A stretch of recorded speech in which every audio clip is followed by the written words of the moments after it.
শিক্ষিত বেকারদের প্রশিক্ষণের মাধ্যমে দেশ বিদেশে কর্মসংস্থান নিশ্চিতে সরকার কাজ করছে বলে জানিয়েছেন যুব ও ক্রীড়া প্রতিমন্ত্রী আমিনুল হক। বগুড়ায় এআই প্রযুক্তির দক্ষতা উন্নয়ন শীর্ষক প্রকল্পের প্রশিক্ষণ কার্যক্রমের উদ্বোধন অনুষ্ঠানে একথা বলেন তিনি। অনুষ্ঠানে স্থানীয় সরকার প্রতিমন্ত্রী মীর শাহে আলম বলেন, এআই প্রযুক্তিতে পার্শ্ববর্তী দেশ এগিয়ে গেলেও বিগত সরকার পারেনি।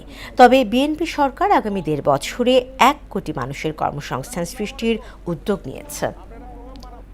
এআই প্রযুক্তি আমাদের সাধারণ মানুষ বা অনেকের ধারণাই নাই, যেটি অনেক আগে আমাদের পার্শ্ববর্তী দেশ কার্যক্রম শুরু করে তারা পৃথিবীর মধ্যে 1 নম্বরে রয়েছে আয়ের দিক থেকে। আগের সরকারগুলো সমালোচনা করব না, শুধু এইটুকু বলবো যে তারা পারেনি, তারা ব্যর্থ হয়েছে। আমরা প্রত্যেকটি যুব এবং যুব নারীদের কর্মসংস্থান নিশ্চিত করতে চাই, এটি হচ্ছে আমাদের প্রধান লক্ষ্য।